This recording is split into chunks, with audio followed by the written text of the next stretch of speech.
Friends, greetings of the day. Welcome to JEE PYQ series. इस series में हम JEE mains और advance में पिछले 47 वर्षों में पूछे गए महत्वपूर्ण प्रश्नों को सॉल्व करेंगे। आज का टॉपिक है वेक्टर्स। ये रहा हमारा प्रश्न। If two vectors P vector is equal to I cap plus 2mj cap plus mk cap and Q vector is equal to 4I cap minus 2j cap plus mk cap are perpendicular to each other, then the value of m will be। तो हम जानते हैं कि अगर दो vector perpendicular होता है तो उसका डॉट प्रोडक्ट जीरो होता है। P dot Q vector is equal to zero. इसलिए P वेक्टर क्या है? P वेक्टर है I cap plus 2mj cap plus mk cap dot, और Q वेक्टर क्या है? 4I cap minus 2j cap plus mk cap. वो क्या हो जाएगा? जीरो हो जाएगा। तो इसका मतलब क्या होगा कि 4 प्लस 2m माइनस 2 बराबर minus 4m plus mk cap plus mk cap बराबर हो जाएगा m स्क्वायर बराबर जीरो। इसका मतलब हुआ कि m square minus 4m plus 4 is equal to क्या हो गया? जीरो। इसका मतलब हुआ कि m माइनस 2 का whole square is equal to zero. इसका मतलब हुआ कि m इज इक्वल टू 2। इसलिए इसका आंसर हो जाएगा E, यानी 2। ये रहा हमारा अगला प्रश्न। Two vectors A vector and B vector have equal magnitudes. If magnitude of A vector plus B vector is equal to 2 times the magnitude of A vector minus B vector, then the angle between A and B will be। मतलब हमें दो vector दिया गया है, A vector और B vector. A vector और B vector दिया हुआ है और उसके बीच का हमें एंगल निकालना है थीटा। इसमें गिवन है कि magnitude of A vector is equal to magnitude of B vector, और दूसरा चीज दिया हुआ है कि magnitude of A vector plus B vector is equal to 2 times magnitude of A vector minus B vector. इसे मान लेते हैं सेकेंड इक्वेशन। तो अगर हम इक्वेशन नंबर 2 को स्क्वायर करें बोथ साइड, दोनों साइड, तो क्या होगा? Magnitude of A vector plus B vector को हम स्क्वायर करें दोनों साइड बराबर 4 into A vector minus B vector का स्क्वायर से फिर हम लिख सकते हैं कि जानते हैं हम कि resultant vector A vector plus B vector का क्या होता है?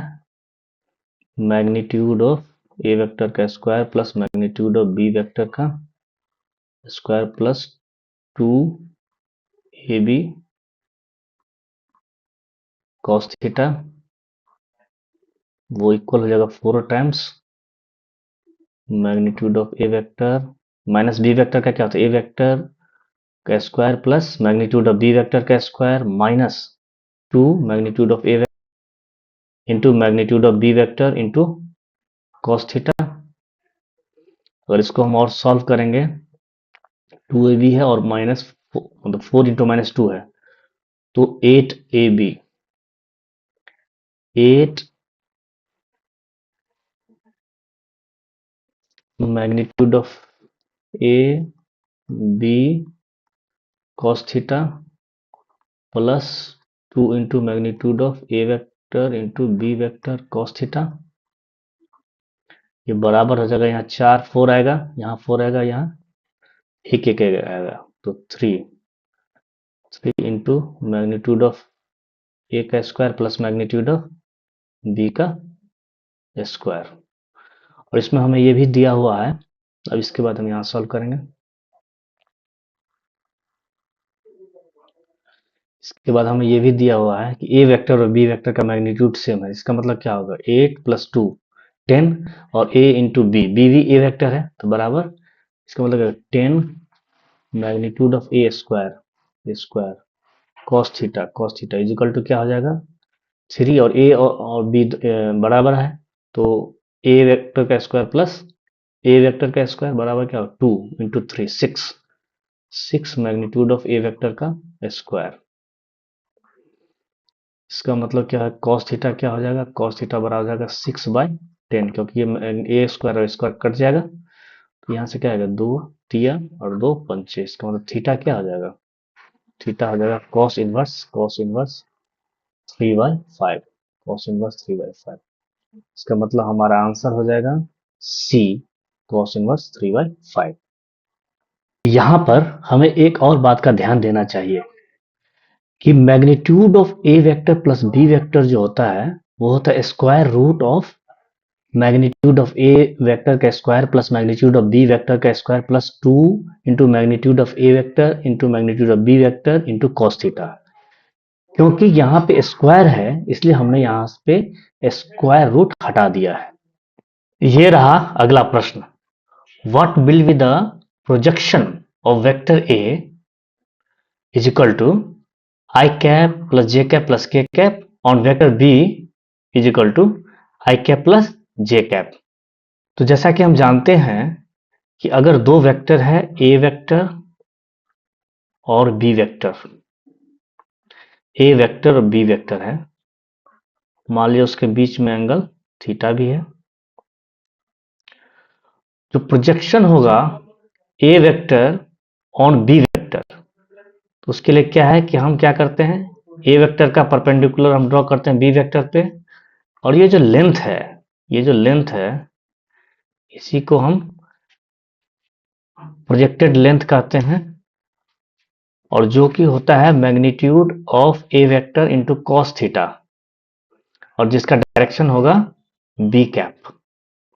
तो इसलिए projection of vector A on B vector क्या हो जाएगा, projection of vector A on B vector क्या हो जाएगा, वो हो जाएगा magnitude of A vector into cos theta into B cap, जो कि हो जाएगा मैग्नीट्यूड ऑफ ए वेक्टर, तो ए वेक्टर ही रहेगा, और कॉस थीटा को हम क्या लिख सकते हैं, कॉस थीटा को हम लिख सकते हैं A vector dot B vector divided by magnitude of A vector into magnitude of B vector, क्योंकि A vector dot B vector क्या होता है, magnitude of A vector into magnitude of B vector into cos theta होता है into B cap. इससे हमें क्या मिला, ए वेक्टर का मैग्नीट्यूड इससे कट जाएगा ना, तो क्या हो जाएगा, A vector dot B vector divided by magnitude of B vector into B cap, जो कि हो जाएगा अब ए वेक्टर क्या है, ए वेक्टर क्या है, I cap plus J cap plus K cap है, और बी वेक्टर क्या है, बी वेक्टर है I cap plus J cap, I cap plus J cap, और मैग्नीट्यूड ऑफ बी वेक्टर क्या हो जाएगा, मैग्नीट्यूड ऑफ बी वेक्टर का root under 1 square plus 1 square plus 1 square, क्योंकि आई का कोफिशिएंट कितना 1 है और जे कैप का कोफिशिएंट क्या है 1 है, और इंटू बी कैप का मतलब क्या, यूनिट वेक्टर मतलब B vector divided by magnitude of B vector क्या है I vector plus J vector, I vector plus J vector है, और उसका मैग्नीट्यूड क्या होगा root under 1 square plus 1 square, root under 1 square plus 1 square. तो ये क्या हो जाएगा, I cap plus J cap plus K cap dot I cap plus J cap क्या हो जाएगा, I cap dot I cap 1 हो जाएगा, और जे कैप 1 हो जाएगा, और के कैप डॉट जे कैप क्या हो जाएगा 0 हो जाएगा, इसका मतलब 2 हो जाएगा, 2 डिवाइडेड बाय यहाँ पर √2 इंटू ये √2 हो जाएगा, कितना हो जाएगा 2 हो जाएगा, into I cap plus J cap हो जाएगा। इसका मतलब क्या होगा कि I cap plus J cap जो होगा ये होगा प्रोजेक्शन हो जाएगा of vector A on vector B, इसलिए जिसका आंसर होगा वो आंसर हो जाएगा डी। मुझे आशा है कि आपको आज का कंसेप्ट समझ में आ गया होगा। धन्यवाद।